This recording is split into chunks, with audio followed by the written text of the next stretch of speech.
Hi hello नमस्कार. तर पुन्हा एकदा माझ्या नवीन व्लॉगमध्ये तुमचं अगदी मनापासून स्वागत आहे. सर्वांना श्री स्वामी समर्थ. आणि तर सकाळची अशी ना मस्त फ्रेश सुरुवात झालेली आहे. सकाळची निम्म्याच्या वर म्हणजे आंघोळीच्या अगोदर घर साफ केलंय, घर वगैरे झाडून घेतलेलं आहे, फरशी पुसून घेतलेली आहे. त्याच्यानंतर रांगोळी वगैरे काढली आणि मग त्याच्यानंतर बाकीची जी काय आता काम आहे ती ना देवपूजा पहिल्यांदा करणार आहे. आणि त्याच्यानंतर देवपूजा झाली की मग चहाला टाकून डायरेक्ट स्वयंपाकाला लागायचं आहे. आता कसं आहे माहिती का, पहिल्यासारखं नाही, आता रुटीन चेंज झाले. जेव्हापासून पोराला शाळेला सुट्टी लागली ना तेव्हापासून रुटीन माझं ना पूर्ण चेंज झाले. पहिलं ना माझं अजिबात असं रुटीन नव्हतं. पहिल्यानं मी सगळ्याच्या अगोदर ना डायरेक्ट स्वयंपाकाला लागायचे आणि स्वयंपाक झाला ना मग त्याच्यानंतर देवपूजा वगैरे करायची. तर आता तसं नाही, आपल्याला वेळ भेटतोय तर कशाला देवाला तसंच ठेवायचं. 1-2 तासासाठी तर तसंच राहतात ना देव. म्हणजे 2 तास स्वयंपाक झाल्यानंतर मी पूजा करायची, त्या अगोदर 2 तासाच्या नंतर अगोदर करून घेते मी.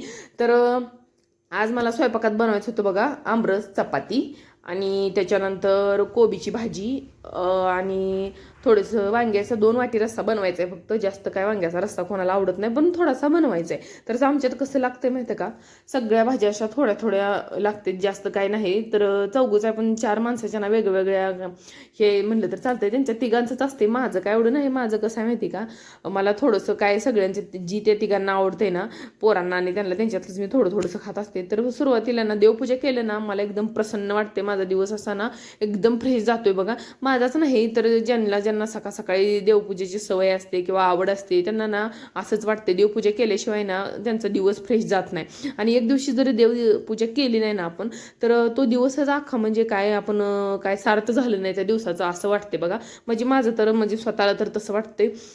आणि जोपर्यंत सगळ्या घरामध्ये धूप दिवा असं सगळं अगरबत्तीचा वास येत नाही ना तोपर्यंत सकाळची माझी फ्रेश सुरुवात होते असं मला तर वाटत नाही. मग देवपूजा एकदा उरकली ना तर मला ना सगळं मनावरचं दडपण कमी झाल्यासारखं वाटतं आणि मस्त असं सकाळी चहा वगैरे घ्यायचं. मग जरा फ्रेश वाटतं आणि लगेचच मग स्वयंपाकाला लागायचं. तर स्वयंपाकामध्ये मी आज बनवणार होते, पहिल्यांदा बनवून ठेवा म्हणलं वांग्याची भाजी. फक्त 2च वाटी रस्ता बनवायचा होता आणि ती दोघांपुरताच बनवायचा होता. मग काय केलं, 2-3 वांगी कट केली आणि लसूण ठेचून घेतला, लसूण टाकला आणि त्याच्यानंतर टोमॅटो एक कट केलं. कांदा काय आवडत नव्हता, पूर्वा म्हणली कांदा नको आहे आज भाजीमध्ये, मला 2च वाट्या भाजी. मग पोरांना म्हणलं कसं आहे शेवटी आता सुट्टी शाळेला आहे म्हणून ठीक आहे, ज्यावेळेस शाळेला सुट्टी नसते ना, शाळा असते त्यावेळेस तर मग जी आहे तीच डब्यात खात्यात, आहे तोपर्यंत पोरांना हं म्हणून आपलं तशा प्रकारे थोडंसं बनवायचं.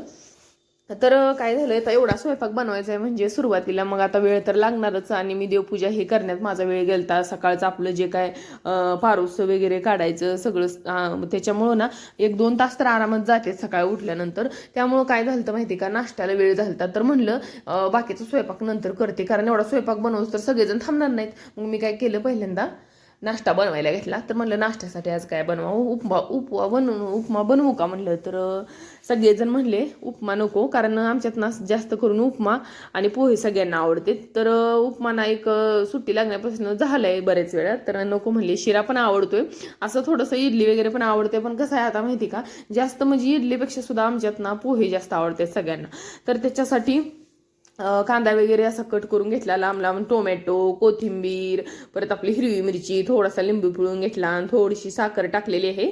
आणि 1-2 ते 3 मिनिटं वाफ दिली ना तर मऊ असे एकदम मस्त पोहे बनून जातात बघा. तर पोहे वगैरे केले. तर त्याच्यानंतर म्हणलं आता कसं आहे माहिती का, मी एकदा किचनमध्ये गेले ना तर कधीच असं म्हणजे आधी मध्ये येऊन बसणं, असं बसलं ना परत मला किचनमध्ये जावं वाटत नाही, काम करू वाटत नाही. म्हणून मी काय करते, जेवढं होता होईल ना तेवढं किचनमध्ये आहे तोपर्यंत सगळी कामं करून घ्यायची. मग काय केलं, थोडासा, कारण एक टायमिंगचाच रस बनवायचा होता, संध्याकाळी परत फ्रेश रस बनवायचा होता मला. कारण आता गावाकडनं आल्यापासून ना आंबे भरपूर आहेत तिकडून, म्हणजे माझ्या माहेरून ना माझ्या पप्पानं मम्मीने भरपूर दिलेले आहेत. तर काय झाले, त्यातले निम्मे संपलेत, निम्मे अजून एवढे बाकी आहेत. ते पूर्वानी ना काय केलं, सगळे असं स्वच्छ धुवून 2-3 पाण्यानं तिनं आंबे फ्रीजमध्ये ठेवून दिलेत पुसून वगैरे. तर थोडंसं बाहेर आले तर बघितलं का, म्हणजे सगळं, मी गावाला गेलते ना तर झाडं थोडीशी सुकल्यासारखी झाली बघा. आता तिथून आले ना तर एकदम अशी फ्रेश वाटायला लागलेत. पाणी भेटलं ना झाडांना लगेच फ्रेशनेस येते त्यांच्यात. तर कसं आहे माहिती का, जोपर्यंत एक 8-10 दिवस पाणी नव्हतं ना तर काय काय झाडं, मधलं झाड आहे ना गुलाबाचं, ते थोडंसं वाळून सुद्धा गेलेलं आहे, थोडं पिवळं पडले. तर बाहेर थोडंसं पाणी वगैरे मारलं, बाहेर थोडंसं निवांत 10-15 मिनटं रिलॅक्स केलं. त्याच्यानंतर आले तर 2-3 भाकरी बनवल्या. तर 2-3 भाकरी बनवल्या आणि 2-3 चपात्या बनवायच्या, असं बनवायचं होतं मला. तर म्हणलं आता भाकरीचं कसं माहिती का, पण सुरुवातीला भाकरी बनवून घेते. तर आणि त्यांच्या दोघांपुरत्या 2च भाकरी बनवून घेतल्या.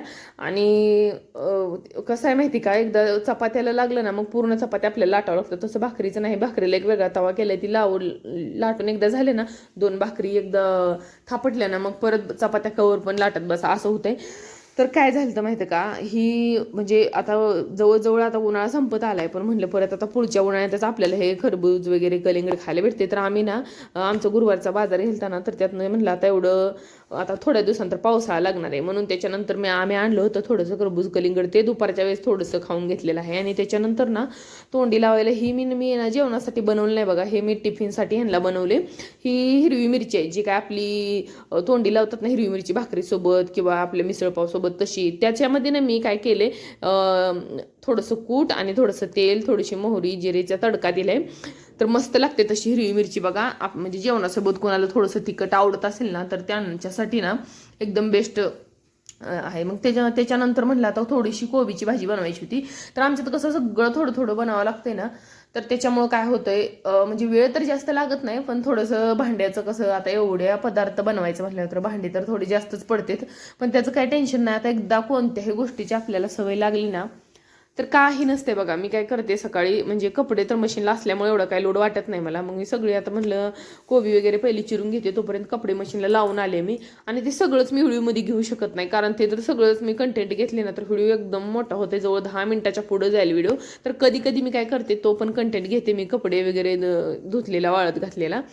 तर सुरुवातीला ना थोडीशी मोहरी, थोडीशी जिरे, त्याच्यानंतर थोडीसं म्हणजे लसूण ठेचून घेतलेला, हे सगळं ना मी ह्याच्यामध्ये टाकून घेतलेलं आहे पॅनमध्ये. त्याच्यानंतर मोहरी वगैरे मस्त अशी तडतड करून झाली ना की थोडीशी हिरवी मिरची आहे ना, मला ना म्हणजे कोबी असली ना, कोबीच्या भाजीत ना कधीच असं काळं तिखट किंवा लाल तिखट आवडत नाही. मी काय करते, डायरेक्ट हिरवी मिरचीची कोबी ना इतकी मस्त लागते की त्याला ना काळं तिखट लागल्यावर तेवढी टेस्ट येत नाही. काय काय भाज्यांचं कसं असते माहिती का, जो तो पदार्थ घातल्यावरच त्याला टेस्ट येते. तसं आहे कोबीचं. कोबीमध्ये मी कधीच काळं तिखट घालत नाही. घातलं ना तर ते एकदम नॉर्मल प्रमाणात घालते, की बाबा थोडंसं एकदम तिखट, जर मिरच्या जर संपल्या असतील, थोड्या कमी असतील तर त्यावेळेस थोडंसं घालते. तर त्याच्यानंतर कोबी असा लांब लांब चिरून घेतला, थोडंसं कढीपत्ता टाकला. आणि मटकीची डाळ ना मी आमच्यात सगळ्यांना आवडते कोबीमध्ये, त्यामुळे मटकीची डाळ घातलेली आहे.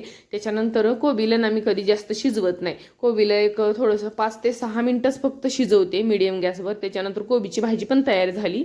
आणि कोबीची भाजी झाल्यानंतर मला आता बघा पुढं बनवायचं होतं, थोडंसं चपात्या बनवायच्या होत्या. मग सगळ्या चपात्या वगैरे पीठ वगैरे मळून घेतलेलं होतं. तर पीठ भिजलं ना, चपात्या काय वेगळ्याच होत्या, त्या असं मस्त फुगून टम्म होतात आणि म्हणजे छान होते एकदम. आणि अचानक लगेच पीठ मळून पटकन चपात्या केल्या ना तर होत नाही. त्यामुळे मी ना सगळ्याच्या म्हणजे अगोदर स्वयंपाक करताना ना कधी पण चपात्या बनवत असते. तर